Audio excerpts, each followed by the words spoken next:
Welcome to the Sharpest College Football Podcast. This is our Week 1 preview. This is BuckMetrics. With me, as always, is Robert Martin up in Canada. I am in sunny and beautiful Newport Beach. Robert, how are you this evening? Pretty good, yeah. We are in the last days of summer here. In about 2 weeks, it's about to be really cold up here.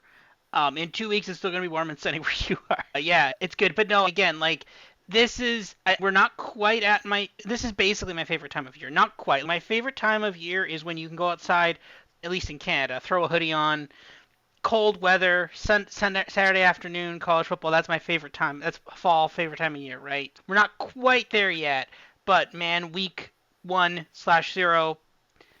No judgment. Whatever your religion is, that's fine. But yeah, no, I'm excited. We're finally here. So yeah.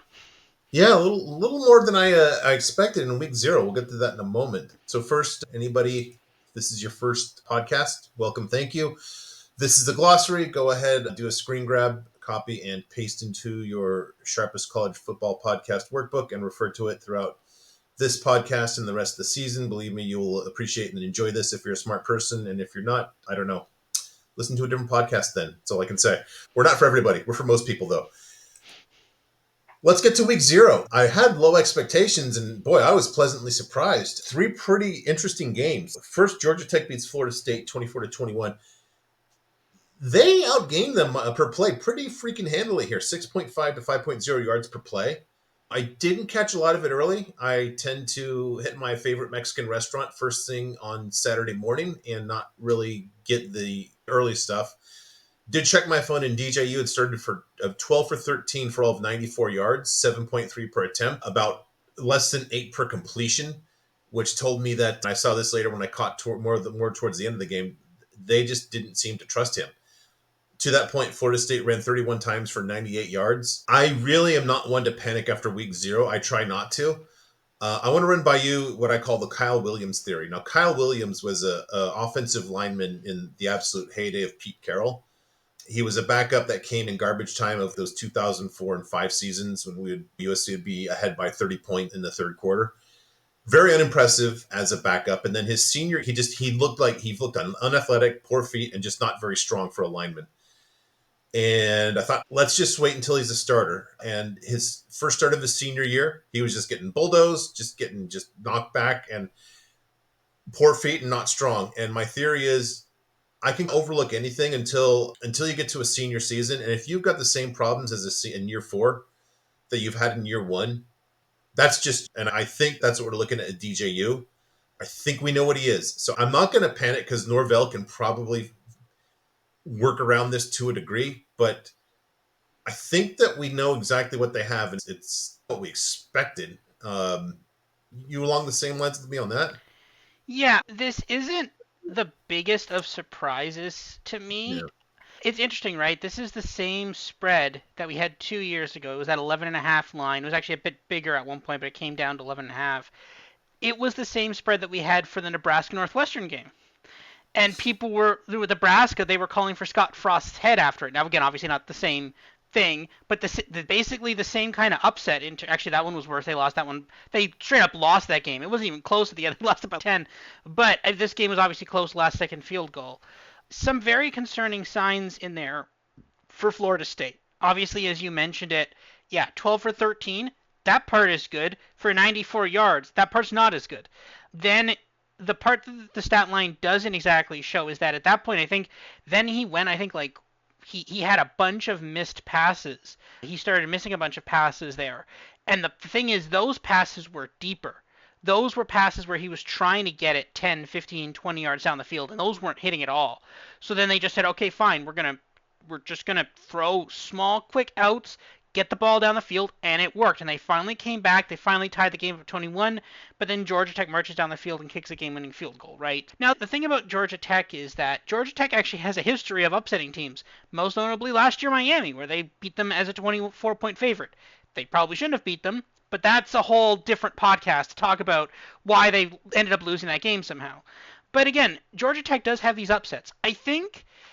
I'm not sure if this is the one thing we say, right? My number one thing, and there's basically two examples of this week, which is when you have two teams and you think one team is good and one team is bad, and they play off early in the season or week 0, 1, whatever, and they're both about the same, you have to make the assumption that both of them are bad. And generally that works. I just don't know. For this one, obviously there's some degree to that. Okay, this team is better than we thought. This team is a lot worse, but where do you adjust that curve? And I think Georgia Tech might be slightly better than we thought. Maybe they, instead of having those really big upsets and now bad losses, maybe they're going to clean up some of those bad losses and maybe upset those teams. And maybe the week 0 game plan for Florida State was not particularly good. They thought they could just check the ball down. That didn't work. They tried to throw it deep. That also didn't work. They found some momentum going forward, and then they just ran. They left too much time on the clock. Georgia Tech went down, kicked a field goal, and that was it. Right? I don't know exactly what to think of this. I don't think Florida State is doomed. They may be out of college football. They may be out of the college football playoff for this. Maybe it's a bit too early to tell, but I feel like I now know less about these teams than I did before, which is weird. We have this data point now, and I feel like I know less about. I knew we weren't particularly high on Florida State. We were, yeah, they're favorites in the ACC, but we don't love them particularly. They could win it, but we weren't particularly in love with them. And yeah, that was true. Georgia Tech, we thought they were a team that was going to be in the back of the ACC, and they beat the team that we were not really the most confident in. So I'm not the most concerned about the outcome of this game, but yeah, it was a bit of a weird game, and we'll see if Florida State can adjust, and we'll see if Georgia Tech just had that one upset in them, or if they can actually put together some very coherent wins. So we need more data for this one, weirdly. You're on mute. You're on mute. Apologies. Agree with you on that. Georgia Tech, we barely spoke about in the ACC preview because they looked like another 5-6 win team. Couple interesting things on Georgia Tech. New defensive coordinator Tyler Santucci. He was the coordinator at Duke under Elko last year, so that seemed to be a really good hire. Also, Reed Wallach has. I heard him a couple times say he really likes the Georgia Tech offensive coordinator. Now, 24 points isn't going to win you a Nobel laureate, but outgaining the other team by 1.5 yards per play is a really nice start. Got to give him props on that. Just the more we talk about DJU, I'm just going to go down memory lane all the way back 3 years ago when Clay Hilton was just at the very end of his tenure at USC. And it was really funny because that season was the first DJU starting. And the beginning of that season, the whole story was, boy, how could USC let two local kids like CJ Stroud and DJU get away from him? And by the end of that season, the narrative was, boy, how could USC let CJ Stroud get away from them? DJU was just stolen out of that picture, replaced by the background of the lake. That was just fun to see develop. And not to pick on the kid, but boy, if you watch that fourth quarter, especially that last drive, really telling that on third downs in that last drive where Florida State had the ball, they ran pretty much every time. It's like they didn't want to put third down in his hands. They only went to him when they absolutely had to on fourth and medium or long, which says a lot. Not going to be a great season in Tallahassee. We'll get to more of that in a second and a little bit later. Then the next two games were mirror images of each other. You had New Mexico blowing a 17-point lead in the fourth quarter at home to a pretty much one-dimensional Montana State team. Were you able to see some of this game? Or No, I don't think it was on North America. it was, Was it it not was on in Canada? Yeah. FS1, so apparently that's Mm-hmm. like subject to the Yep. tariffs that you guys are doing. Yes. Okay. Montana State's quarterback is not good. I don't think he's good by FCS standards. They just didn't trust him at all. And they had to run, and they ran for 362 yards, which is troublesome. 14 of New Mexico's points were on fumble returns. Best of luck repeating that throughout the season. Montana State just absolutely dominated this game from a yardage standpoint. At the end of the game, it was one of these things where New Mexico State was really game. They had a great effort, but it just didn't equal a win. Just skipping ahead to the next game, same thing. Nevada blew an 11-point lead at home with under 9 minutes left in the game. As we thought, Brendan Lewis, 14 of 26 for only 132 yards. 5.1 per attempt and a 54 apex. I think that's pretty much in line with what he did last season. And again, game one of the new Mountain West coach era, big effort, but didn't get a win. I was hosting a barbecue, so I didn't really get all the details of this second game, but it just seemed like repeats, although a little less surprising just because SMU has more talent. But boy, SMU really screwed around for a long time, it looked like. Did you see this one? I saw a lot of this. Yeah, I actually because I had SMU. I had done some SMU plays earlier, and then I was like, "What is happening?" And then I saw late in the game, it was. I think at some point I grabbed like a SMU plus 4.5 and plus 290 money line, and I was like, "Yeah, whatever." And then they that was a good call. But no, it's these ones are both weird. New Mexico, I had basically said in our review of them, this is a team that is going to randomly upset another team as point dogs. Well, they almost did it as 14.5 point dogs. So they've almost already checked that off the scorecard there. I will say that having that kind of effort will matter later in the season. You will get to a point in the season when you are massive underdogs to some other team, and that is exactly what I look for, especially in a Mountain West, right? Again, if you were 14.5 point underdogs to an FCS team, now, okay, a better FCS team, one of the better FCS teams, but still an FCS team. Obviously, they outgain them massively as well. So I don't necessarily think that this is now all of a sudden going to be Mexico's a good team now. No, clearly not.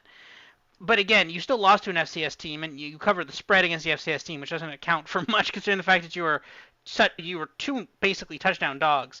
No, it's the effort will count. This is going to be a rough year, but that's what we had already penciled in for this team. But again, it's good to see that kind of effort will probably mean something later on down the line, and watch out for them. There's going to be a spot where they are massive underdogs, and they shouldn't be, and that's the spot we'll play them, and we'll get that win with them. SMU Nevada again. This one was also very weird. Again, this should not have been close. Again, if you had told me, oh yeah, the Nevada quarterback's going to throw for 132 yards, I'm like, yeah, okay, SMU covered the 30 some odd point spread, but they didn't. Again, I actually do credit SMU because again, you had they overcame an 11-point deficit in just 9 minutes, right? They marched down the field, scored, got a stop, marched down the field again, scored again. That's the kind of high-powered offense. They got up to a slow start. Basically they benched Preston Stone for a couple of series. It was weird. I don't know what happened, but based on the fact that he came back and then was again iffy and then clicked in the fourth, you almost wonder, was there like the broadcast didn't say anything, like was there a potential concussion risk, was something off in a throwing mechanic or a shoulder, like, or whatever. I don't know, and I'm not going to try to speculate, but maybe it feels like something was off because he was in there 1 for 5, had an interception, something was off, went out for a few series, came back in later in the game, still struggled for a bit, kind of turned it on in the fourth. I have an SMU ticket.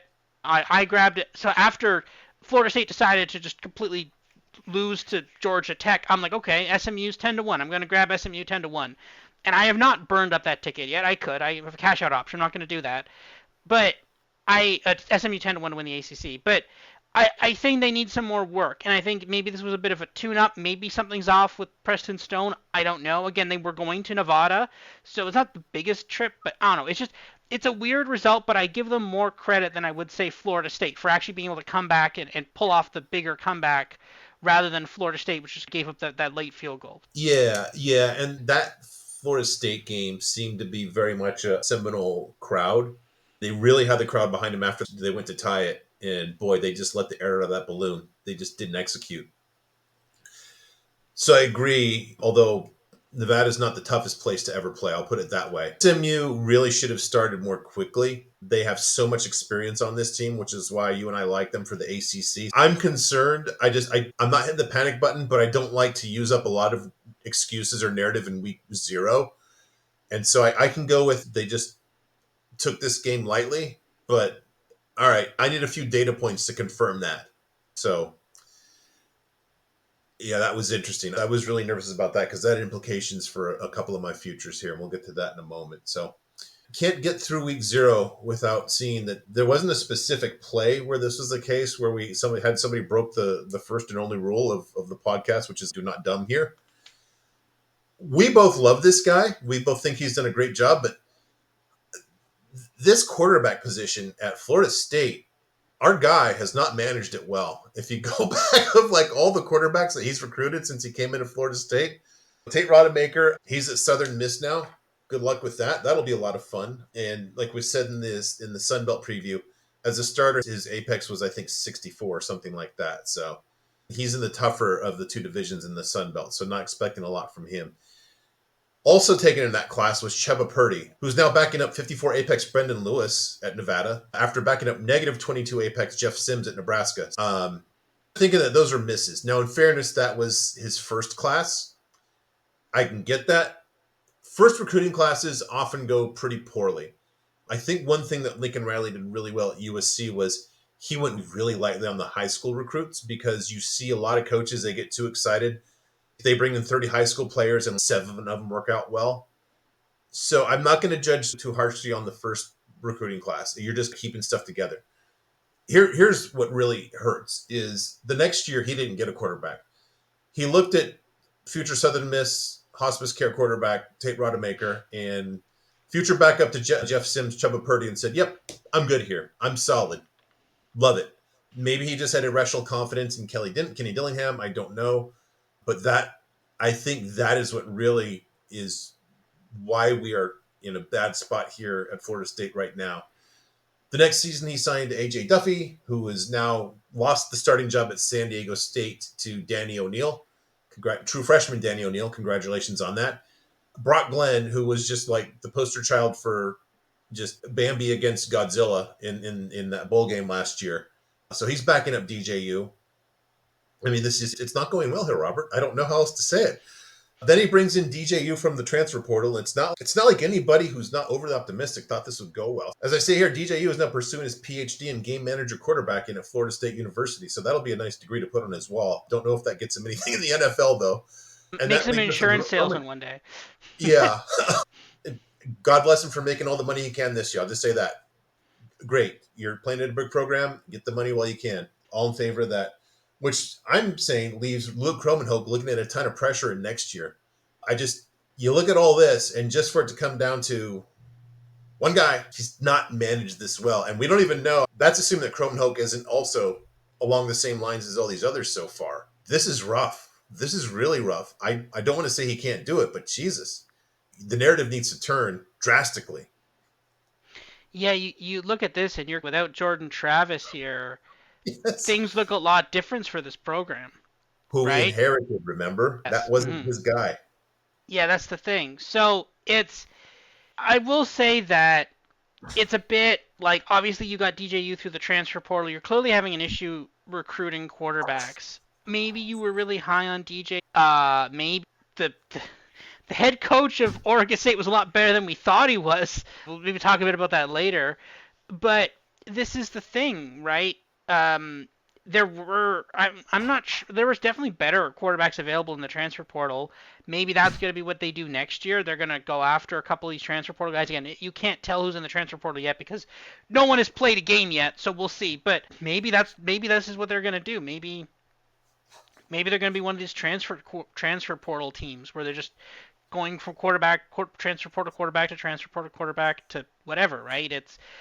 I don't know. And again, there's a lot of pressure on Luke there for 2025. How long until we see Brock Glenn on the field at this stage, right? If you keep doing this, and he was actually okay for the first quarter of that bowl game, and then after it, just the wheels fell off, but that wasn't completely his fault. Then Georgia just decided to score 80 points. But again, like we'll have to see what I don't know.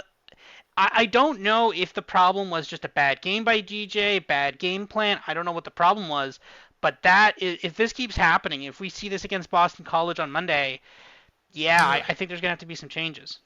Yeah, that's a good point. That Monday game becomes a lot more watchable for several reasons. Not it just sounded like a dud, but now there's at least a good storyline to keep an eye on there. All right.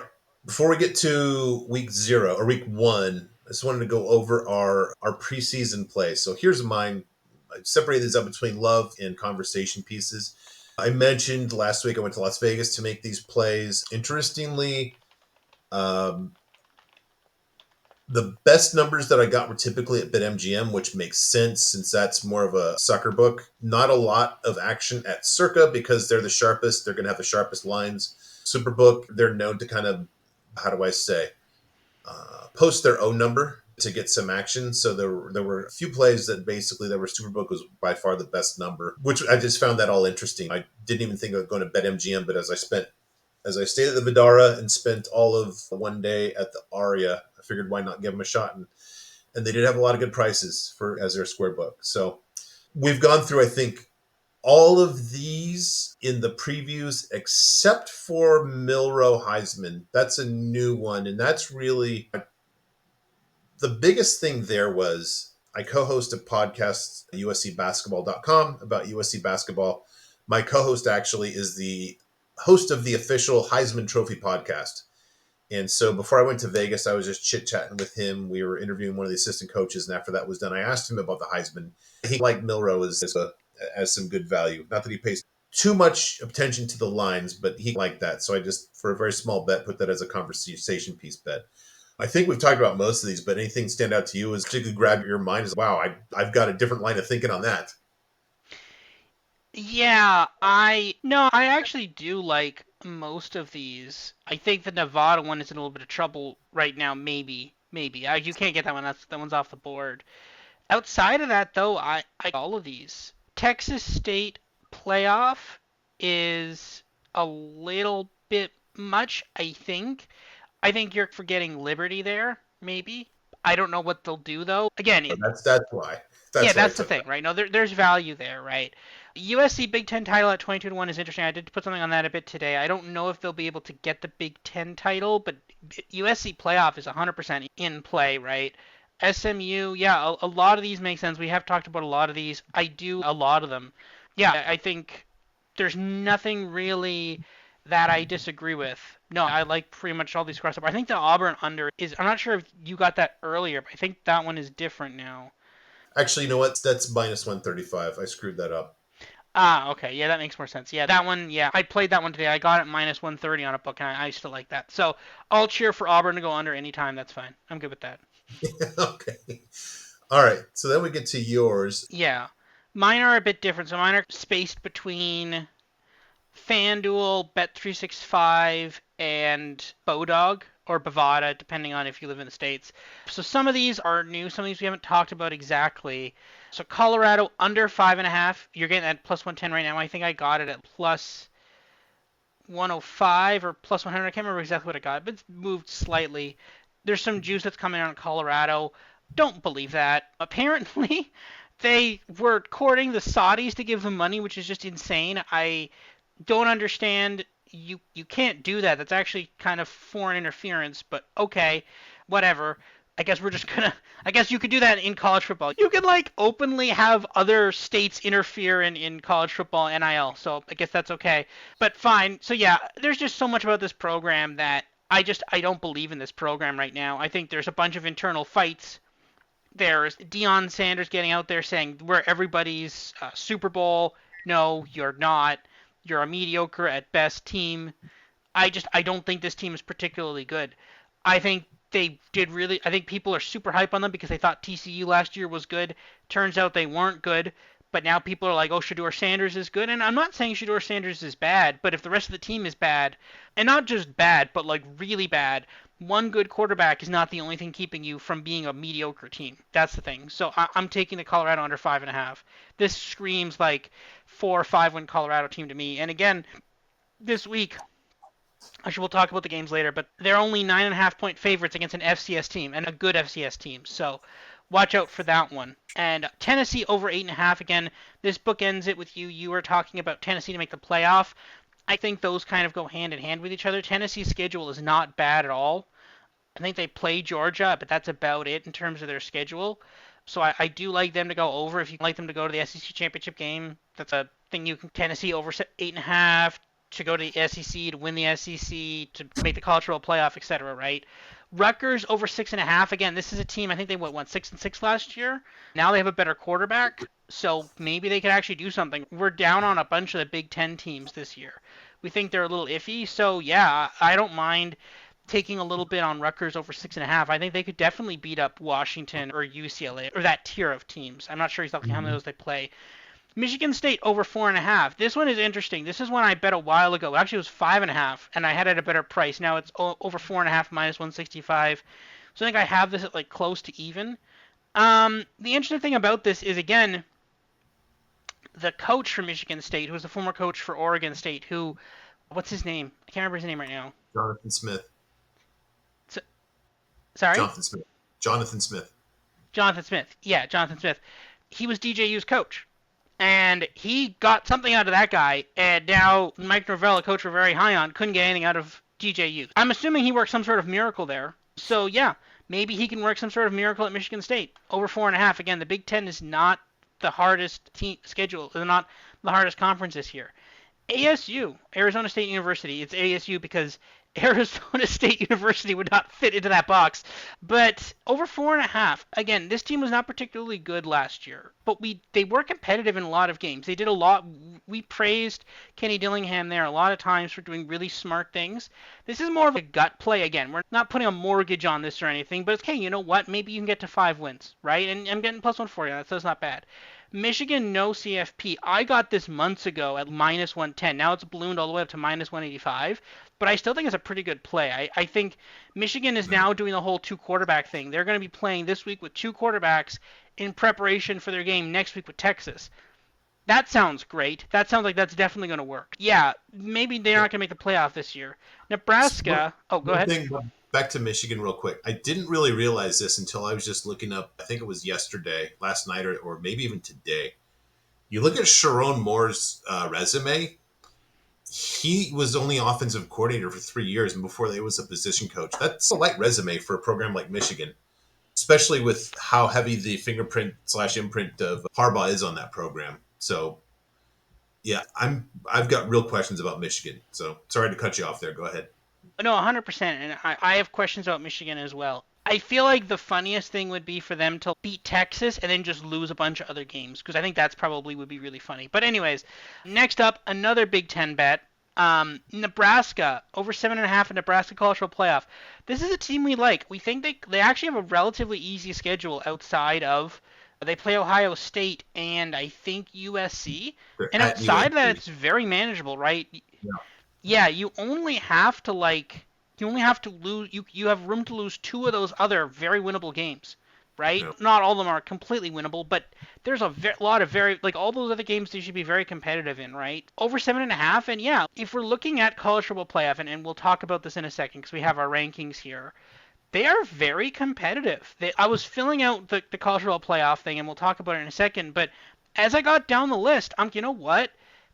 If Nebraska was like 10-2, Nebraska could fit in here. Or if this team was 10-2, this team could fit in here, right? There's a lot of holes that are available, and I think Nebraska could definitely fill them. And then some Heisman plays I have here. These are some more bigger plays, and the conversation pieces. And Alamalea, I think I spelled it wrong, but it's okay. 14. Just like his hometown. Just so they say it in Bellflower. Go ahead. Yes.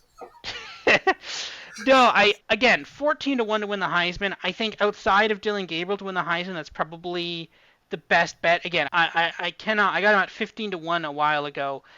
Words cannot describe how impressed I was with him and him destroying Iowa in his first start. And I think of anything that is extremely underlooked. Mm-hmm. And we're also looking at the fact that Hendon Hooker has actually done, again, he didn't play in the last preseason. The Lions drafted him after his injury. He didn't play in that preseason with the Detroit Lions, but he's playing this preseason. He looks amazing. Heck, even Joe Milton has been pretty good for the New England Patriots in the preseason. I think this Tennessee program is actually pretty good. They're pretty good at developing talent. And if you've got a guy who comes out in his first start and beats Iowa, that's pretty crazy here. And not, oh, we beat them 10-0. We beat them like 30-something to nothing. That's a big deal in my opinion. So getting him at 14-1, that's not bad at all. Miller Moss, 40-1 on the Heisman. Again, this is the theory of I just want a guy to put up a ton of stats. And I think he would be a perfect candidate for that, right? I think that's really good value there. And I think we're high on USC. Miller Moss, first start, played against a tough Louisville defense. Again, I'd much rather have a guy like with him that puts up a ton of stats rather than something like Carson Beck, who, okay, will look good, but maybe won't put up the insane stats in every single game, right? They're probably going to run the ball out more. The defense is going to put up a touchdown, a lot of shorter fields. So honestly, I think Miller Moss is probably going to have to do a lot more quote unquote work, he's going to be throwing for 300 yards a game, 400 yards a game, right? Rather than Carson Beck will be like 11-1 and he'll be throwing for 250, but like Miller Moss with a better stat. So I think if especially if USC makes that title run, again, like 40-1 is wrong. That number should not be 40-1. That number should be a lot closer to maybe 20-1. So I'm taking advantage of that. And then the next one, Dylan Gabriel, number one NFL pick, 100-1. This one just seems wrong, mispriced to me, right? Obviously, there's probably like again, when you're looking with the NFL draft, there's always competing reasons for drafting quarterbacks, right? Usually you want a younger quarterback with upside that you can train, right? So that's why some of them are basically saying Shedeur Sanders, Carson Beck, Jalen Milroe, but like Dylan Gabriel is currently the favorite to win the Heisman. So he's the current to win the favorite to win the Heisman, but yet he's 100-1 to be drafted first overall. That's something about that seems wrong to me. And Shedeur Sanders is not one to be taken overall. Who is number one? Let me just call that odds up quickly here, because the odds seems horribly mispriced. It just seems like it's a line that to me just doesn't make sense. Because again, if Carson Beck is number one, so Carson Beck 350, Shedeur Sanders 550, James Pierce Jr. defensive end plus 650. So usually the team that's picking first in the NFL draft, usually they need a quarterback. There's a couple of teams that don't really need a quarterback. If that's, say, the Cardinals or the Panthers, they could be there. But generally what I've learned about the NFL is that if people are expecting a team to be drafting first, they're not the team that's drafting first. It's usually a different team. So I think it's going to be a team that, and again, usually it's a team that needs a quarterback, or what happens is a team that's further back, say a team that's like 12th needs a quarterback, they'll jump up to the first overall pick to get their choice of quarterback, right? And if Dylan Gabriel is the best quarterback in college football, okay, yeah, he's a bit older, but what is he, 25? He's not like 28 or something. He's maybe only got a couple years on, say, a Carson Beck or a Shedeur Sanders. If he shows himself as the best quarterback in college football, he's definitely going to be in the conversation to be the number one overall pick, and you're getting him at 100-1. That just seems like a horrible price there. I don't think that price is right. Give me 100-1 on potentially the Heisman winner to be drafted number one overall. I'll take that any day. Yeah, working back on a couple of things that you said, as my USCBasketball.com co-host said, Dylan Gabriel, he is one of the few college football players that is legally able to rent a car, and he pays less for his car insurance, given his age. And going back a little further, I think the market is still not getting. Hey, Josh Heupel. This is a Josh Heupel thing. This isn't like a, how do I say this? The little dip that they had offense last year was not like a regression. It was just like we said going to last season. Joe Milton's a nice quarterback. He'll have a nice season. He won't be explosive like Hooker. And you're back to a guy that looks a lot more explosive with Nico this year. So I like that at 14, even though it's totally in contradiction to my play. You've got more reason than just I know a guy who does a Heisman podcast. Before we get to week one, also wanted to go over our playoff predictions, who we think is going to be invited. Looking at yours, some reactions where we're different. Kansas, that just strikes me as ballsy given the Jalen Daniels injury history. You're not worried about that? You're just underwriting that risk, or you think they're just that much better? Again, he has had injuries, yes. And I think there's a lot of value in, if he doesn't have an injury, this could definitely be one of the top teams in the Big 12, right? I think with basically with Whittingham there in Utah, there's going to be a lot of win one more for the guy, right? And Cam Rising and all that stuff. But like basically you're saying, "Oh, okay, we don't trust Jalen Daniels injury history, but we trust Cam Rising's injury history, who was apparently fine and weeks away from starting and just didn't start all of last year." That's a little contradiction to me. I think those are probably the two best teams in the Big 12. I think Kansas can definitely win. Iowa State is competitive as well, but again, I think that's just my placeholder. I actually tried to rank them in the order I think they would come up in, because I have the first four conference champions right there. I think there's a case to be made for that to be an Iowa State or a Utah, potentially a Kansas State, but it's one of those four. But I think this conference is going to beat itself up. I think this conference is definitely the one that's going to produce a 2-win conference champion, and that's going to be the team that makes the college football playoff, right? And I think if basically who do I think is going to win that game if it's a game between Kansas and Utah, I think Kansas wins that game, right? So that's why I'm putting Kansas there. SMU, I think the ACC it's already beating itself up. We have barely started yet, and it's already beating itself up. Give me SMU for that one as well. Yeah, I just and I have a like you. I bet them to win the ACC, but it just I couldn't go all in. Just and this is informed a bit by that struggle at Nevada. It's binary with them. Like if they're up to actually playing at the at a power 4 level, then I love them. I just didn't feel comfortable pulling the trigger on them here as well, even though I bet them, which doesn't make any sense. But whatever. It's my podcast and Roberts, so sue me. We both agreed on USC and Notre Dame. I have them. Mine's in a little bit of a kind of a order towards the end about the at-larges. You get to those last couple spots, and it's really wide open. A lot of teams you can make a case for. So we agree with that. And I think the thing is with Notre Dame, I wouldn't really have a question about. But now with the problem at tackle, apparently they've got like somebody that's your size starting at left tackle now. No offense to you, but I don't like your I don't like you going against some of the guys on Florida State or A&M. So that I think they still make it, but it'll be a lot closer. Ole Miss, I just can't pull the trigger on. I just don't like their numbers. I was a little surprised you had them here because seems like since we first did the podcast, you've been saying they're not this good, they're not this good, and then look who put them in his It, playoff group.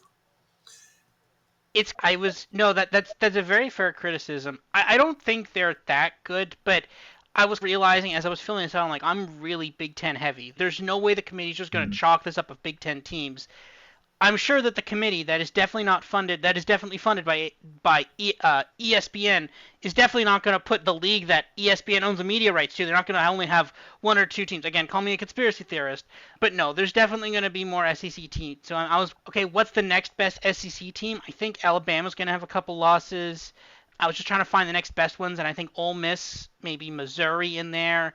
Again, I ran into the same problem as you, when it's just like we're putting Penn State in there. Penn State could lose a couple of games. That could be Nebraska instead of Penn State, right? Another team could arise from the SEC, like Ole Miss potentially. There's a lot, Kentucky maybe even. But the one thing I will say that is interesting between yours and mine is well, I mean, given kind of only one G5 team, but that makes sense. That is understandable between us. But I have one ACC and Big 12 team. You also have one ACC and one Big 12 team in there, and Yeah. that's it. And I think that is very interesting because this was the argument that people were like, "Oh, this will expand the college football playoff for all the leagues, and everybody's gonna know." This is now you get one team in, and that's it.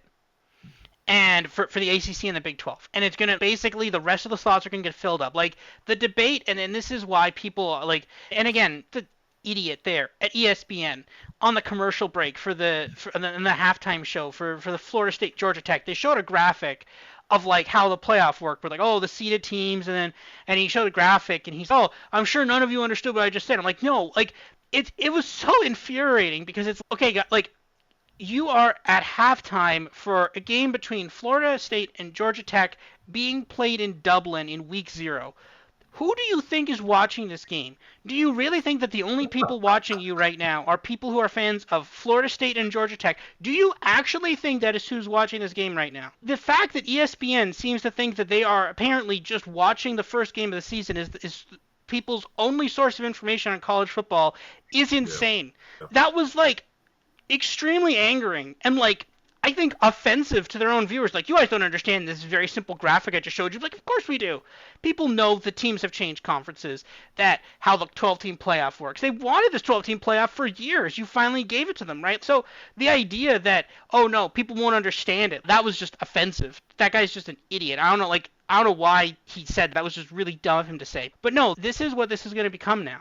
This is now, you win a non-Power 2 conference, the only way you're getting into the college football playoffs is if you win your conference being not in the Power Two, because or Notre Dame, obviously. If Notre Dame is looking good, Notre Dame gets in.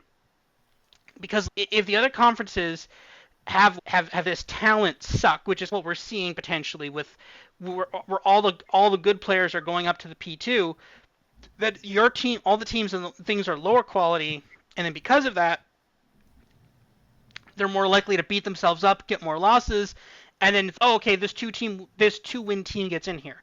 The other point I want to make is that just the last couple of days, I think in the last week or so, the SEC and the Big Ten released their tiebreaker procedures for conference championships, which people are like, oh, cool, whatever. But I'm like, no, this is actually going to matter a lot in 8 weeks from now. We're going to be like, hey, what was that post again? Can we see that image again? Because those are going to be extremely important in 8 weeks from now. And the more I think about it, the more I realize that we are barreling down to having, there's going to be the championship game, like the SEC and the Big Ten championship game, and there's definitely going to be a third versus fourth game. And that might even be starting as soon as next year, because there is 1,000% going to be controversy over at least one of those conferences champion who gets into the championship game. And then for sure, one of the teams that would have been third or fourth is not going to get in, and we might even be just a year away from having a third versus fourth game. Honestly, that might be next year. Honestly, I actually think there's a non-zero chance. The more I think about it, and the fact that the tiebreakers are so comprehensive, I think other people are starting to realize too. They're like, oh, if just a couple of things happen, we're completely screwed. So I think that's going to happen. I actually, like, the more I think about it, the more I realize this is going to happen, probably sooner than a lot of the people think. Yeah, I'll push back on that because I think there's more downside to a third place game because if you lose that, it's going to be really hard to argue. It seems like you're going to jeopardize that fourth team getting a playoff berth. I think we need to see how this first year comes out with the at-large bid spread. But it seems like that there'd be more downside to that than upside. Um, I think along the same lines, it's hard for me to see more than one bid from the ACC or Big 12 this season, but I think that's a lot because you know I've got questions about Utah and the Big 12. I just need to see how that's going to shake out, and I just don't know who's going to be the dominant team there. When it comes to the ACC, when you've got basically a Clemson that's not near what it was like about 4 years ago, I think that and FSU in a step back year, I think they'll be good again, and that'll change it. So a good FSU can make them a two bid league, and you just got the only way I can say it is when you've got the gravitational pull of Mario Cristobal, like pulling a program to at least two losses every year, that just minimizes the other potential big dog in there too. So I think it's just a weird set of circumstances in the ACC this year. I think if Clemson gets back to being more Clemson of a few years ago, and FSU gets back to basically a Norvell program, and Miami takes what do they say? Like they wash the Mario out of the walls, or whatever you want to say. I think that the ACC can pretty easily be a two bid conference. The other, yeah, I think ahead of the Big 12. One more note, go skipping ahead to the last. I get the case for Liberty, totally get it. It's a little more sound than Texas State. I think that we talked about that they have no wiggle room, especially based on their performance last year. I really like the second to last team. I think what you're saying is if we get Missouri's offense and Nebraska's defense, that's a Final Four team. Is that what you're going with there? Yeah, something like that. Yeah, I mean, could you imagine? That'd actually be really fun. Looking at mine, just noticeably absent from your list is my second team on here, Texas. You're fading Sark all the way, huh? Yeah, he would fit in somewhere here around that Ole Miss line, right? Like a step below Georgia and Tennessee. Again, I actually, do they play? I'm actually not sure. Does Ole Miss play Texas? No. No, nope. No, see, and this is where that third, fourth game is going to come in, I think. Because it's going to be like, you're going to have two teams that are ranked third and fourth that never played each other, and you're going to be like, oh, I beat this, like, FCS team by 50, and you beat this, like, Power 10 team by 2 points. Who's better? It's I lost. That's why there's going to be a third versus fourth game. It's not because of the risk reward. It's going to be the, like, oh, I should have been in, but it's gonna be a Texas or something complaining that oh I should have been in because that loss for some reason didn't count or whatever, right? That's what it's gonna be, and I think there's some variability there at the bottom. You could replace the Ole Miss with Texas or Missouri or whatever, but I think I like this list. I think most of these teams will make it. I think I'm actually a bit shaky on Penn State. You have to put Penn State in there, but it could easily not be Penn State. Penn State could just have a rough year, right? But again, Are they playing Nebraska? I don't think they're playing Nebraska. And then we're back to the exact same thing where it's okay, say it's Oregon versus Ohio State. Okay, now USC, Penn State would both have a claim to the third or fourth seed. Who gets it? I don't know, right? This is where I think people are like, oh, and my initial reaction was like, oh, good, we now have gotten rid of the 4 seed. Now we won't have stupid debates about whether or not it's better to be undefeated or to have a loss and have beaten another. Now that's done. Now we're going to have weird seeding debates about what loss was better, this loss at a neutral field or this loss by 10 at home. It's going to be weird. We're going to have even more nuanced debates, and they're going to get those probably even worse now. So it's great. Yeah, at least it'll be more like the basketball tournament where it's okay. I see your case. Maybe you belonged in. If the field's this big and you didn't get it in, that's on you. You didn't get screwed. That's on you. There's plenty of opportunities here. Yeah, we've talked about basically the differences already between the teams that I got over yours, so not much point in rehashing that again. Which will take us to the week one previews. Each of these games, this is not a good example because I don't have anything for North Dakota State. I'm just pulling up the metrics that I used when we were previewing here. You wanted to talk about this one, North Dakota State at Colorado -9, based on your preseason play. Are you seeing a North Dakota State upset here, or are you just watching with keen interest on this one? I actually do have some stuff on North Dakota State already. I got the spread at 8.5. It's 9.5. Not really losing sleep over that one. That's basically a dead point. But no, I just obviously I'd love this win on my season win totals. This would be a great loss to have. But again, like when you're looking at an FCS team, I think they could be very competitive with Colorado, and I don't think Colorado's particularly good outside of Shedeur Sanders, right? And some of these FCS teams, when they play a team that they're like, when they play FBS teams, they sometimes make a very competitive game of it, and I think that this should not be an exception. I think North Dakota State should be able to put up some points against Colorado, and I don't particularly think they're very good. So, yeah, I'm interested to see this one. This is going to tell right off the bat. And again, if this game is close, if you have Shedeur Sanders, if you pick Shedeur Sanders number one overall tickets, just start ripping those up right now. If this game is that close, obviously, if you for some reason have Colorado futures in any other market, outside of obviously win total, but if you have Colorado Big 12 to make college football playoff, to win college football playoff, I think they're like the book's like fourth biggest liability, which is insane. That is basically free money to the sports books. The sports books are like, okay, yeah, sure, if Colorado wins, we'll give you a 200 to 1. Who cares? It's fine. But this is the thing. Congratulations on giving free money to your sports book. But that's the point here. It's just, I don't understand.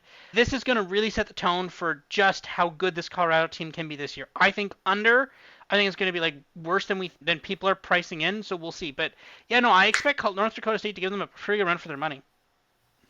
Yeah, I do too. And just examine what this is. This means that they were the worst rushing team last season, the GGAB of 0. And they are starting over again the offensive line. That just doesn't work. You can't bring in a bunch of new guys from the transfer portal. It doesn't work. It didn't work last year. Even if they're better, they're probably better, but they're probably not that great. That's going to be a problem. And Shedeur is a nice quarterback, but Apex at 112, that's about it. Colorado's still, to me, is a we'll see team, but boy, there's a lot of negative narrative for this one. So I agree with you on this. And that giving that many points, even though it is at home, just doesn't make sense to me to a usually pretty good program. This next one I wanted to pick, and really, this is North Carolina, Minnesota. Basically an even game. I'm just really curious about the two new quarterbacks here. You got Max Johnson, who is just a very known quantity. Gonna see what he does in the Chip Lindsey offense. The offense is good last season, but probably a lot of it was Drake May. And on the other hand, we have that Max Brosmer kid at Minnesota, who was, as I put it on Twitter, the Chevin Cordero of the FCS. Nice quarterback, but if Chevin Cordero was moving up to the Big Ten, I'd be a little leery. Now you've got basically his analog from the FCS. I need to be convinced on that. So this seems like a game that wouldn't be awesome to watch other than just from an informative standpoint. I definitely have no interest in betting this one with two such huge unknowns. But curious, I'll be more interested in the box score, I say, this one than the actual game itself. Yeah, this one is weird. So again, one of the favorite kind of NFL preseason trends I like to bet back is, does your starting quarterback from last year look good in the NFL preseason? If it is, bet against your team. And Drake May has looked amazing. He may have actually won the starting quarterback job in New England, upsetting Jacoby Brissett. So I actually, that inclines me to bet against North Carolina, but actually, we talked about this on the one podcast. North Carolina was actually the underdog. They've now moved to the favorite. This line just keeps oscillating around. They're now a 1.5, North Carolina is now 1.5 point favorite, Minnesota the dog. I don't understand. I want to see the betting spreads for this game. I want to see the outcome for this game.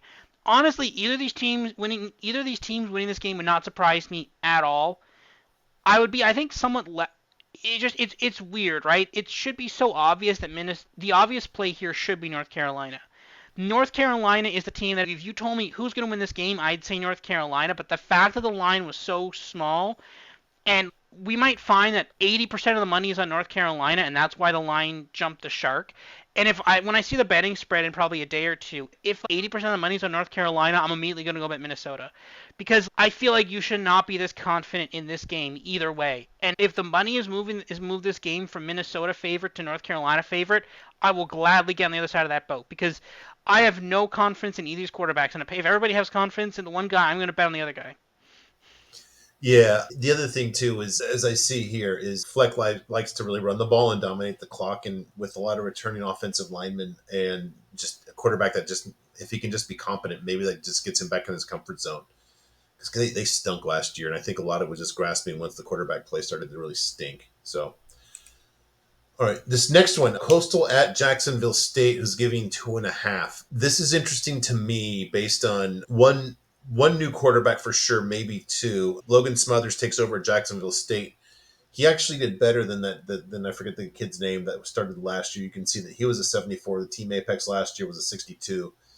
So should be an upgrade at quarterback for a very good coach. And then you have, I'm curious if it's going to be for Coastal, Noah Kim. I can't even imagine that.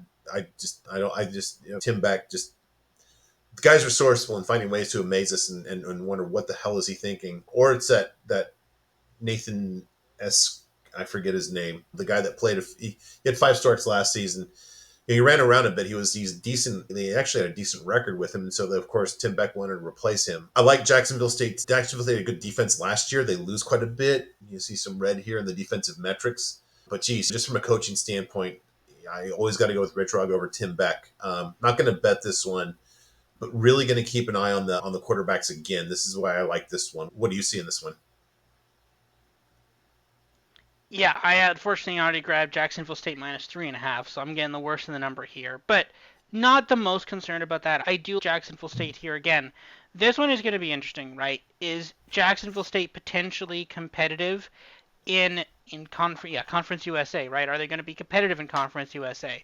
Is Coastal going to be competitive in? I think they're the Sun Belt. Yeah, Yeah. are they going to be competitive in the Sun Belt? No. These are questions that, because a lot of people have priced in Coastal becoming better this year. I don't think so, right? But apparently, with that short of a line, people have either priced in Jacksonville State being horrible this year or Coastal becoming a lot better, right? I will gladly bet Jacksonville. I might even re-up again on Jacksonville whenever this comes up. But yeah, I really don't hate Jacksonville State here. I really like them. I think people are overhyping Coastal, but the fact that the book is still on -2.5 here, and it's still, you're not getting like plus money, means that the book is saying that no, Jacksonville State should definitely still win this game. Yeah, I might actually make a small play on this. And I went 0-2 last week, but this is why I play literally like 0.05 units right now. Just the big plays for me are week 5 and forward once I have my metrics. I think based on that, I do like Jacksonville State here. I think that the market is really not too. I don't think they're pricing enough just what a bad coach Tim Beck is, and I think they might have seen 8-5 last season as maybe a vote of confidence in him, but I don't know. I differ from the market in that opinion. This next one, I think we both like for the same reasons. I made a case. I think it was during the ACC preview when I said, "Look, you've got a ton of continuity here at Stanford. They lost very little, Ryan, last season. You've got an experienced quarterback in his first 10 starts, 83 apex. That's not great, but it's not hopeless. He was behind a brand new offensive line that returns a lot of people. There's just a big improvement metric here. I think when you've got experience, meaning experience altogether on the offense, CU's defense was whatever last season. I think they made a good hire bringing in Andy Avalos, but I'm thinking my expectation is you got a lot more continuity here on offense versus here. And I just think that the Stanford offense might be just a step ahead of the TCU defense all week. There was a ton of money that's come in on Stanford over 3.5 wins. Now, that's not pricing in a win here, obviously, but there's a lot of money. I think they were up like at some books I saw in Vegas. They were like, it was like minus 180, 185. So there's some informed money that really likes Stanford. I picked them to upset in the ACC. I'm not going to bet that, but definitely talk me into taking Stanford +9 here. Yeah, I like it too. I'm going with Stanford again. Or Stanford. This is a nice. I think this is now beginning. Stanford is in the ACC. So is this Mm-hmm. ACC after dark, or is this? I guess it is ACC after dark because it's at This is a Stanford. Friday game, right? I think. Yeah, it is. This is a Friday. It's a Yeah, Thursday or this Friday is. game. Yeah, this is Friday 10:30. 10:30 Eastern. Oh, oh, it's at Stanford. Oh, This is beautiful. the Yeah, this is the new. Well, yeah, it's perfect for your time zone. There you go. But this is the new Pac-12 After Dark. This is the spiritual successor to Pac-12 After Dark. So we know something crazy is going to happen in this game. It has to. It was foretold. So, um, something. I'm excited to see what will happen here. Let me just look this up real quick. It's on ESPN. This is yeah, which makes sense. It's the only game. But yeah, 7:30 on the Pacific time zone. This is what Stanford and Cal are there for, just to make use of that the excess bandwidth of the ACC network. One of them will be. I didn't check this. They'll probably alternate in home games and just have those late night spots. And some unfortunate team like Boston College or or Syracuse might be stuck. It's like crap. We're kicking off at 10:30 p.m. our time.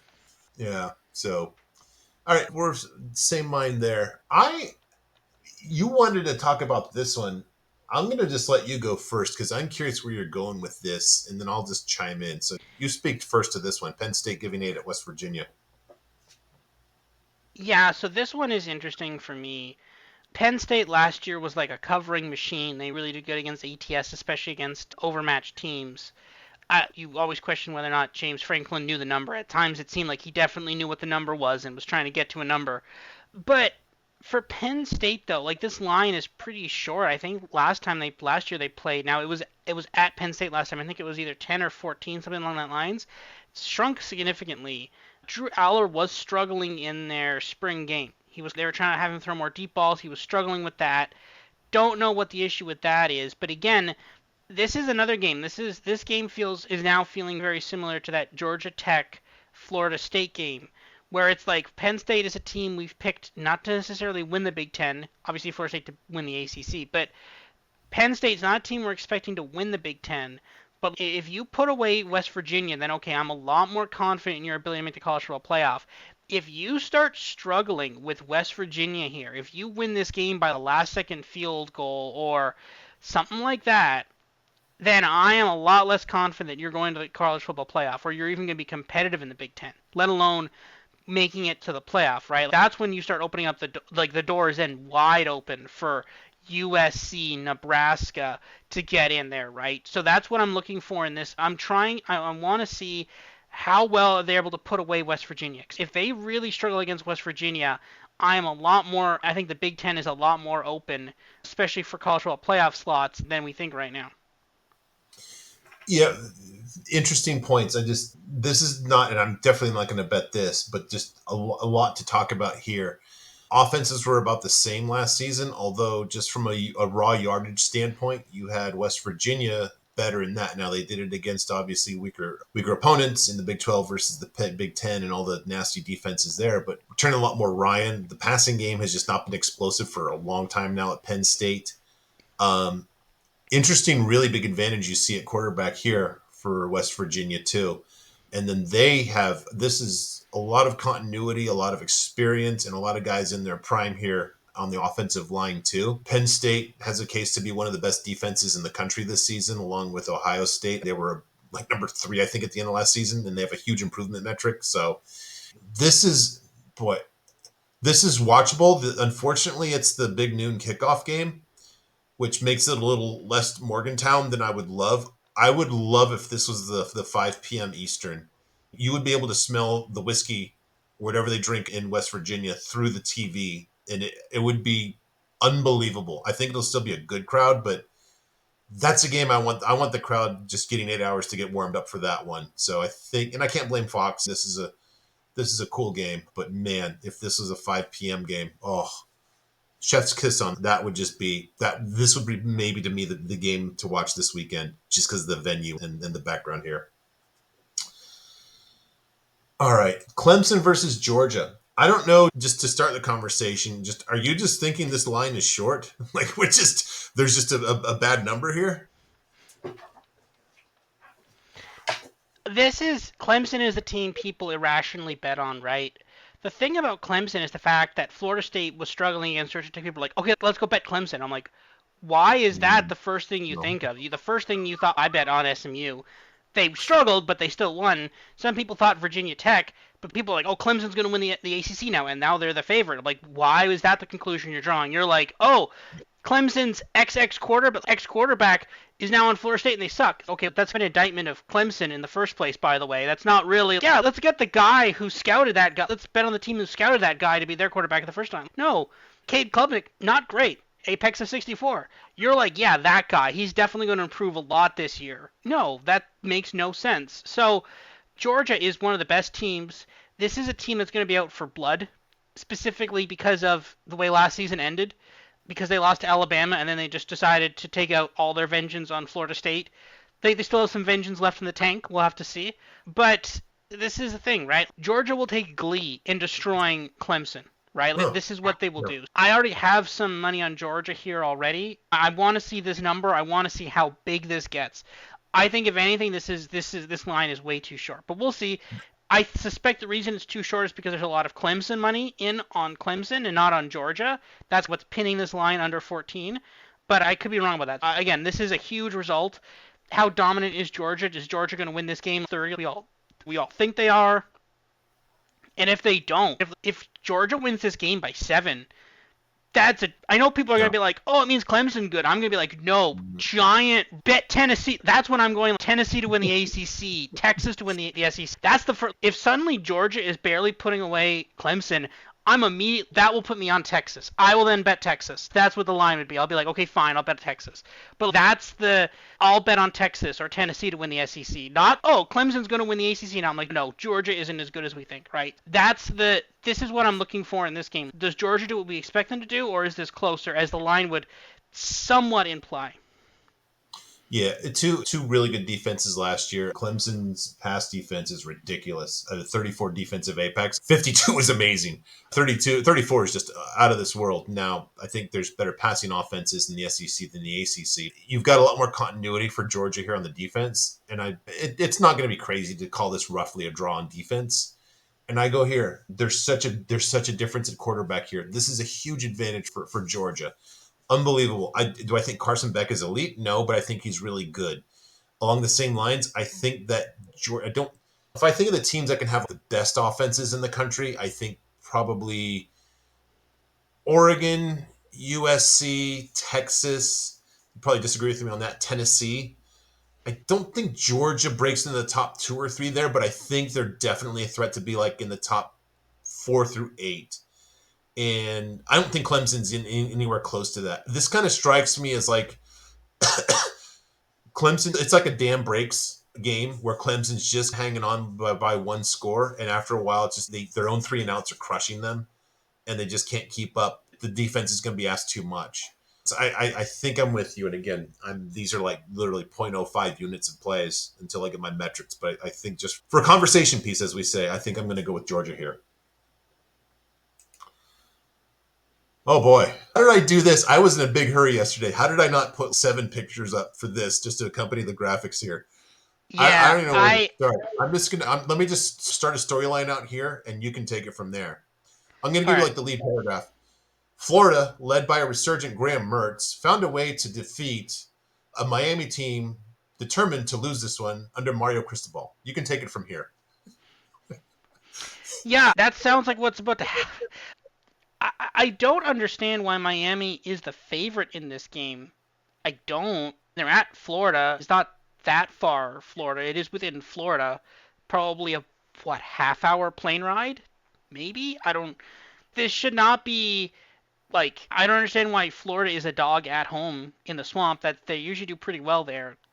I don't know. Obviously, there's a lot hinging on this game for Miami.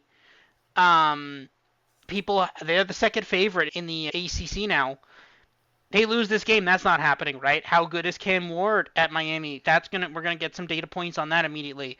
How good is Florida this year, right? People have talked about, and our guest said it best in the SEC preview, right? Florida could be a top 25 team and not make a bowl. That's 100% true. Based on their schedule, that could 1,000% happen, right? This is exactly what we're talking about with that. This is like, it's crazy to say this, but for Florida to make a bowl, this is almost a must-win game in week 0/1 against one of the best teams in the ACC. But you have to win this game if not, you're not making a bowl game, right? And I don't understand why they're a dog. Last time they were a dog at home in the home opener was against Utah, and that was the game that was Anthony Richardson. They beat Utah that year. But I just I don't understand this faith in Miami, Florida. I could be wrong, but I don't believe in Miami, Florida at all. I definitely believe more in Florida. So this game has huge impacts. If Florida loses this game, you could start writing the fire the coach things there. And if Miami, Florida loses, you could already start writing the fire Mario Cristobal things too, right? This is the who gets fired first bowl, I think, in many ways. Yeah, let's this one has huge implications, and this one isn't. This one is weirdly at 3:30 in the afternoon. I'm not sure why. This game would have been perfect at 7:30 ABC. What game do they have instead? Oh, okay, now yeah, okay. They have actually. I'm not sure who they have instead. This They have is not. Someone has Notre Dame, Texas A&M. This is the new. Oh, at what time? In the evening? Yeah, this would have been a perfect 8 o'clock ESPN game. But I Well, think maybe they have Notre Dame, this Texas is A&M. supposedly ESPN's prime spot now because they lost at 12:30. They lost their 12:30 CBS game, so they're trying to make this their prime spot now. ESPN is, Oh, but yeah, I think that's the thinking here. Why is Florida not favored? I'll point you to this: their defense stunk in total. They stunk against the pass. They stunk against the run. They stunk. They stunk. They stunk. So there's some room that they need to improve on there. This is interesting that actually, from a metric standpoint, Florida has an advantage at quarterback. Really interesting is I think it was about through game 4 or so. Cam Ward had an awesome apex and he really regressed hard. And I need to see him in his career in FBS. And God bless him for making a ton of money. Awesome for him. Very happy for him. Make the money when you can. He's had a half good season under one OC. And I need to be convinced that's repeatable in a different spot because so far it's not. I can't bet this at all, but this is must watch TV. This is just as they say, this is there's anxiety on both fan bases here, especially for year 3. Considering combined, I think these teams have 2 bowl appearances, one each under their coaches. Yeah, I'm definitely watching this one for sure until I get tired of it. Although if it's close at the end, you have to watch because Mario's going to find a way to do a Mario thing here. Yeah. All right, I threw this next one in here. I don't know if I'm just wrong. Is my compass broken? My graphics are wrong here. I just don't see Georgia Southern anywhere near within 2 scores of Boise State. There's a handful of teams that basically right now we could say I could see them making the playoff, and Boise is one of them. Georgia State is not, or Georgia Southern is not. Georgia Southern, they're starting over at quarterback. Their quarterbacking sucked last season. Their defense was okay by Sunbelt standards, and it will be improved, but it's not going to be anywhere near as good as Boise's. Boise has basically the same improvement metric. If the problem was Andy Avalos, which when we did the Mountain Breast preview, I said that their defense somehow weirdly turned around a lot once Avalos was fired. I could see proof of concept there. Mike here, and I don't, this is as of last night, and this number didn't make sense to me. It opened really short. Maybe they just started with a bad number. That's caused some inertia too. I think this opened at 10.5 or so. Does that sound right? I think so. Yeah. And my thought was maybe there's just questions about Malachi Nelson as a first-time starter, but even that's not a problem anymore. And it's not like the guy that beat him out, that Maddox, whatever his name is, he was pretty good last season. They had a team apex of 110 last season, so it's not like they're horrible at quarterback. I think they've got a huge advantage at quarterback. I don't, and I have no numbers to run at this point, but Jesus, if I'm just setting a line, I'll put it this way. If you were going to say, if you gave me $100, because as you often do, and said, Buck, you have to bet this game. You have to bet Georgia Southern what is the minimum that you will need to bet Georgia Southern in this game with your money, Robert, not mine? I need 21 and a half at least. Does that feel right to you? Yeah. Like the question is Boise legit, right? And I think they're probably legit. I think you also believe they're legit as well. But if they are legit, 13 versus Georgia Southern against a Sun Belt team, that's not. It's not the. I mean, it's a win, obviously, but it should be bigger, right? So the question is this: is like, Yeah. and I think in week 0 and in week 1, there is a lot of guessing, right? Like the sports books miss, and it's the biggest. It's hard to bet when you have zero information about these teams, right? You're just making assumptions based off of returning starts and all this stuff. You can make pretty good projections on that, but they're not perfect. You have no idea if this team is going to mesh. Is this quarterback going to have a good connection to this wide receiver? How does his offensive line look, right? How about this new position coach? Are they good here? Are they bad here, right? There are so many questions, and just because a book hangs something like a 13 doesn't mean that a line of 21 is wrong. We won't know until after this game is played. We're like, okay, yeah, that line was way too short, right? Yeah, Boise State's as good as we thought, maybe even better, right? Or the book is right, and all of a sudden this game is weirdly close, and we're like, okay, maybe Boise State isn't legit, right? The books have to hang these half lines, and I agree with you. I think Boise should probably be a bigger favorite here. Yeah, I would. You were almost going to the somebody knows something line, but we don't really see those in the group of five play. We see that more in the SEC, where there's just the line that stinks out loud. You rarely see that in the group of five. That's just, yeah, the market doesn't know it as well as you and I think is to go back to the whole purpose of the podcast, which is to brag and make ourselves look smart. I think that's what happens more in these G5 games like this. So again, I'm literally 5% of one unit is all I'm playing here until week 5, but I'm definitely going to just make this a conversation piece as well. This goes back to when I really dug deep into the Mountain West preview. I wanted to see some kind of alternative, like just another path for somebody to win the Mountain West. And I thought UNLV had some value at 550 or 600. They've got two, as Duck pointed out in the Mountain West preview, they've got two pretty solid candidates at quarterback right now. They've got that crazy offense. They've got Ricky White, one of the best receivers in the entire country. They have year 2 of Barry Odom that should improve the defense. They return a lot on defense. Year 1 of, we both like Willie Fritz. Willie Fritz has never really been a year 1 kind of guy. And Houston stunk last season. I they're starting over on the offensive line. I don't really like their quarterback situation right now for maybe when Zion Chris is a starter later, like in a couple of years. They're tearing down to the studs almost on defense too.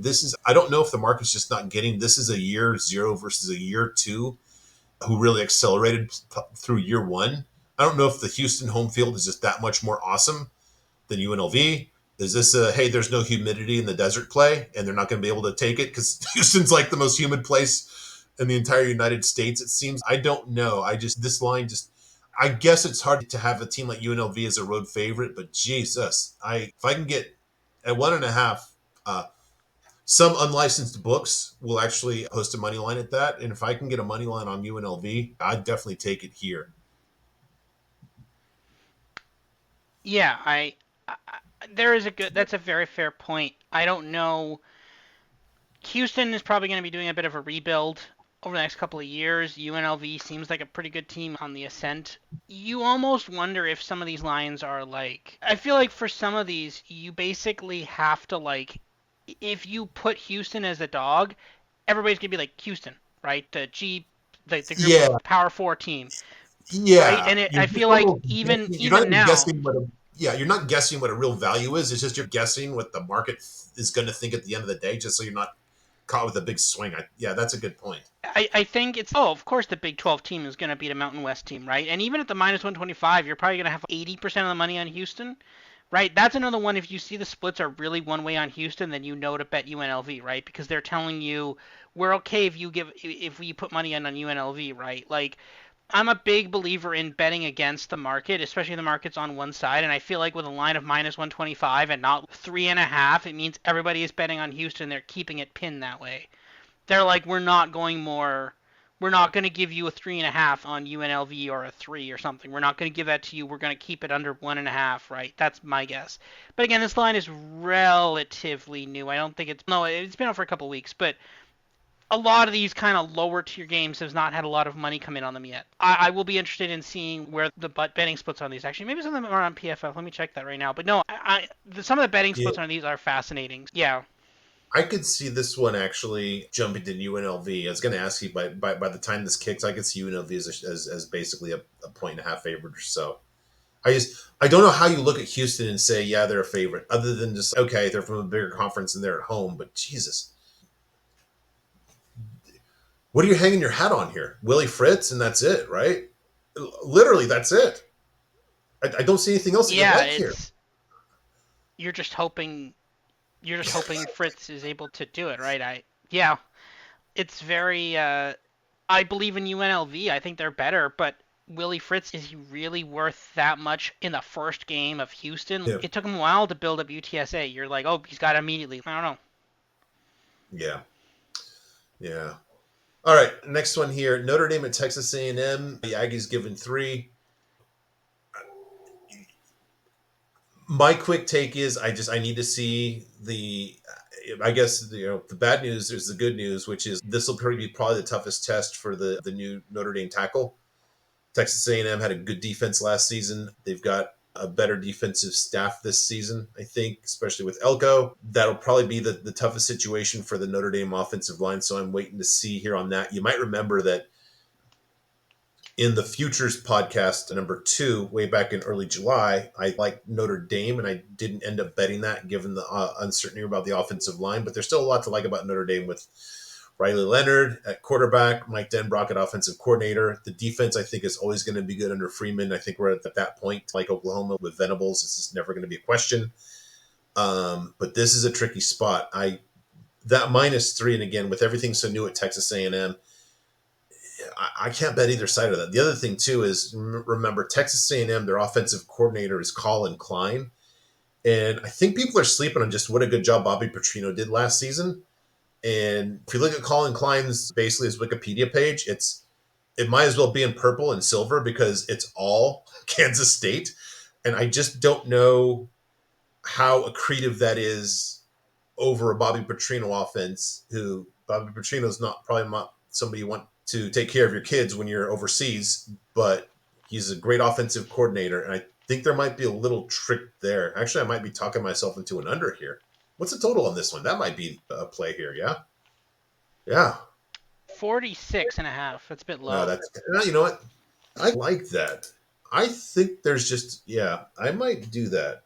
All right, so that's my take. What do you? This I'm is sure you got. this is another one. This is another one where I need to see some betting splits on this. I don't understand because I'm looking on some of the PFF ones now. It's saying cash is 88% on Texas A&M minus on Texas A&M spread, but the money is on Notre Dame money line, but obviously less value on that. It's very weird. I don't understand. Notre Dame should be a lot better than Texas A&M. This should not be particularly close, right? Notre Dame should be, and to be fair, they are one of the favorites to make the college football playoff. Straight up, they are. And yet somehow this Texas A&M team that is not one of the favorites to go in the college football playoff, they are 3-point favorites on them on week 1. Yeah, okay, College Station, not the funnest place to play, but again, your team is just better. Notre Dame should just be a better team than this Texas A&M team. This isn't Alabama. This isn't Georgia. This isn't Notre Dame has been able to beat. I think Notre Dame beat Clemson last year or the year before. One of those years they beat Clemson. This should not be like Notre Dame has shown that they can beat conference opponents. I don't see why Notre Dame shouldn't be able to win this game. I kind of like the spread, the money line here. The one thing I will push back on a little bit is Elko got off to a really fast start at Duke. I think he started like 4-0 or 5-0, or does that sound about right in his first season? And he took over a horrible situation. Yeah, but that is Maybe there there's is a bit of some a of that difference there, here. though. One of the, Yeah, he didn't play Notre Dame, there is for that's the example. thing. No, they beat Northwestern, Yeah, right? There is a bit of a difference there. yeah. Did they play Kansas too? I think. Does that sound right? Yes, I thought and they I did in think the they first season. lost. Yeah, yeah. All right. Yeah. So you're just wait and see. I'm going to think about the under here. I can talk myself into that. I love two defenses like this and under as a starting point. Oh boy, I don't know what to think about Hawaii after they played with their food against Delaware State. Not that I watched that game, but that was way too much of a contest. CLA starting over. Not that Chip Kelly was an awesome head coach, but you've got a very inexperienced guy who's never even been a coordinator in Deshaun Foster. You've got Eric Bieniemy, who like has this awesome resume as long as he's coaching under Andy Reid. Last time I checked, Deshaun Foster is not Andy Reid, so that might be a little different. Defensive coordinator is they lost to USC, and the guy that replaced him was basically just he's never been a defensive coordinator before. Hawaii really disappointed last week, so I don't know what to make of here. I guess if Robert gave me $100 and said make a play here, I'd probably go with Hawaii. Maybe Hawaii was just looking ahead to this game too, and that explains just that horrible showing last week. But Jesus, that offense just from a performance standpoint was just miserable. You wanted to talk about this one, Yeah, so you're there's a more couple of specific than pieces. I do. Yeah, go ahead. Yeah, here's the thing. If you see this spread, 13 and a half, UCLA at Hawaii, there should be red lights going off that, hey, that spread seems really low. That seems like they're baiting people to bet UCLA minus the points. They're basically, oh, just two touchdowns. UCLA beats Hawaii by two touchdowns. Perfect, right? That is just a trap door there. It feels that just the first thing I saw that spread. I'm not the highest on Hawaii. I like Hawaii, but not that much. But the second I saw it, oh look, they're playing against a Big Ten team, and they're only 13.5 point dogs at home against a Big Ten team. That's okay. I would be concerned if it like there's something wrong here. I think they're basically daring you to bet Yeah. UCLA, and I'll bet Hawaii there, right? Like I think 13 and a half again, like Hawaii did play around with their food for a bit. They did put up 38 against it was 38 to 14, the spread was 38. So basically they just messed around, let Delaware State score a couple times, and that was about it. Then they put it into gear in the second half, just blew them out. Again, a slow start, seemed pretty common last week and in week 0. I don't know. They could have definitely been looking forward to UCLA. How much game tape do they have of Delaware State? Probably not a lot. They're gonna have a lot more game tape of UCLA for sure. Plus, as apparently we saw last week, they were able to work some of the bugs out as they got better down the stretch. Same as SMU, right? Would I rather have that than a UCLA team that may not have been able to work all the bugs out yet? Yeah, I'm intrigued by that. Give me Hawaii here. I think this line is too big of a giant red flag. It, they're daring you to bet UCLA minus 13 and a half, and that's probably where all the money is. To be honest, let me check. Let me see what thing says. Yeah, all the money's on UCLA. All Yeah. 83% of the money and 58% of the money on the money, 83% of the spread bet cash, and 58% of the money line cash is on UCLA, and that's exactly what I'd expect. So yeah, no, 100% Hawaii here. So yeah, I guess going back to my point about Boise State, we've got a Big Ten team here. To your point, it almost does feel a little bit like the line that stinks. Although UCLA is just an unknown at the same time too, with a very inexperienced coaching staff. I think Reed calls it just like a guest team. We call it the price discovery line. Just I can see. I don't know. I'm sure like there's a wide variance of. Let's put it this way: when Oregon plays Ohio State, that'll probably be Oregon 3.5 point favorites, right? Does that feel about right? Yeah, it's going to be within a field goal either way. Yeah. And I think if you look at the bell curve of those lines in that game, it'll be very steep and tight around that closing number. Whereas here, I think it's going to be you could have people making a case that this should be like a 3 point game, or people making a case it would be 20. I think the market is just you've got just a bigger distribution here. Like I call it the price discovery games. I'm not playing this, but I'm watching it. This is actually 4:30 p.m. game on CBS, big CBS, not CBS Sports. Maybe that's why he was looking ahead too, since they Yeah. have the big guys coming in for the next week. All right, and lastly, in Las Vegas, I was just in Las Vegas, and there was absolutely zero discussion about this game. Thank you very much, locals. Although rooms, even at horrible, disgusting, dirty, old flea-ridden circus are going for 500 bucks next weekend or this upcoming weekend because of this game, because of so many locals at USC who would come out, and LSU people, they travel well and they drink a lot, so Las Vegas just fits them like a glove. So this should be a sold out and a very rowdy stadium. I think we talked about this. Just what an absolute mirror images. You have two teams replacing Heisman winning quarterbacks that they just lost, both with new defensive coordinators because the last guys absolutely stunk. You've got probably two of the very best head coaches right now to not win a national title, but be like on the fringes more years than not. Very similar seasons last year. LSU's offense was the best I've ever measured last season, but you lose basically everybody from that. They had one good transfer come in. I forget who he is, but they have a good returning offensive line. I think USC probably has an advantage at quarterback here. Both are inexperienced. Nussmeier faced a tougher defense when he started last season.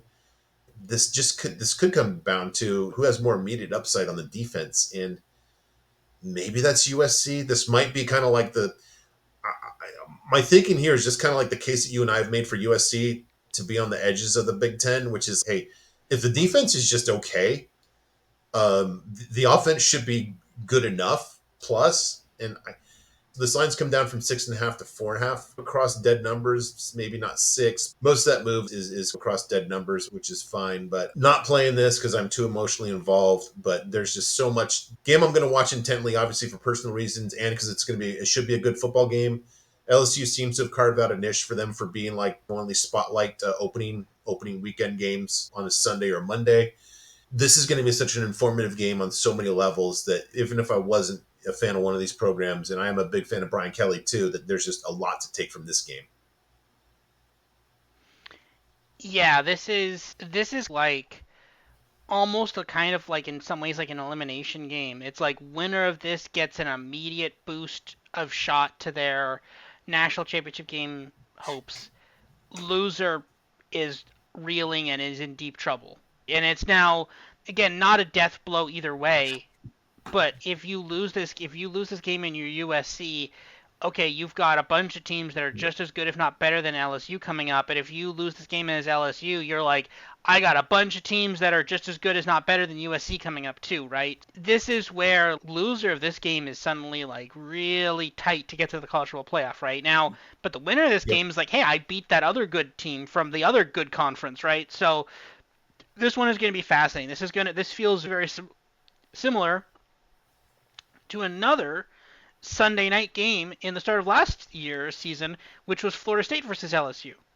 Mm-hmm. And I think LSU was the favorite in that. No, they weren't the favorite. No, Florida State was the favorite in that game. Yes, but a very small favorite, a 2.5 point favorite.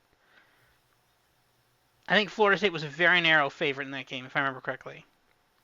Was that Um, like neutral, like at Orlando or something instead of Florida State? It seems like it was either Orlando or it was Jerry World in Dallas. okay, yeah, okay. One, it Like was it neutral seems site like though. It was a neutral site one.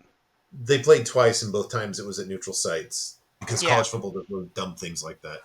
yeah, they do this weird Sunday night game in a neutral site before the Yeah. NFL takes Sunday away from them.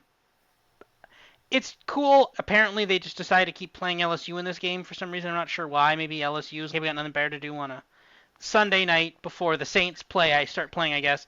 But yeah, no, this one is gonna be interesting. I think again, winner of this game suddenly looks very good for a college football playoff berth. Loser kind of in trouble because you're like, if you can't win that game, which other games are you going to win? Are you going to, if you're LSU, hey, you got Bama, you got Florida, I think you've got, no, they don't think they play Texas, but you've got a bunch of other good teams in USC. Again, you've got another bunch of good teams coming up too, right? Loser this game is in deep trouble. Yeah. I, yeah, I don't want to get too reactive. Depending on, I mean, even just, I think it narrows the path significantly, and it makes for a tough narrative at least for a while until I don't know who remember LSU plays week 2, USC in week 2. They get Spencer Petras and Utah State. I think that there's a little relief for them right off the bat here.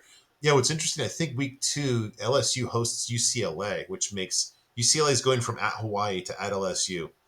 Yeah, I just whoever's in charge of making their schedule, I don't know, they didn't do a good job at all this season. Anyways, Robert, those are all the games we wanted to talk about. I'm looking forward to it. Do you have anything else to cover before we bid farewell to our fans?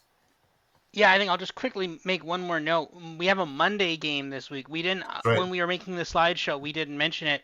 Now this game takes on even more importance, and I'm looking at this now. It's Boston College, Florida State 17-point favorites against Boston College at home. Eyeing that plus 17 there with Boston College and that plus 550 money line. That's attractive because Boston College was not bad down the stretch, and Florida State could be looking at trying to put a new quarterback somewhere in there, right? I don't think Florida State's capable of beating any ACC team by 17 points right now. Yeah, I'd go the other way and just say this is the kind of game where DJU basically the fans hate it because he's too good to bench. This is like the curse. He's the absolute worst quarterback in this case because he's going to be fine here. And he'll be fine until he's just horrible again. But then he'll be fine again and just too good to bench. So I see it going the other way. Not that they'll cover, but I don't think that he'll struggle this time, just sure, that's because fair. That's a fair that's point. part of the Yeah, package. All right. With that, Robert, looking forward to week one. I think that's it. My dog has been yeah, hospitalized, so I got to check on her. That's why you don't see little chihuahua ears in the background. She'll be back soon. Hopefully, just get a little IVs in her, and we'll see her soon. So, with that, thank you everyone yeah, for listening, viewing, whatever. We appreciate you listening, and we've grown in numbers quite a bit, and we appreciate it so much. So, with that, Robert, I will talk to yeah, you in 8 days. yeah, for sure. Enjoy week one, everybody. We'll see you next week.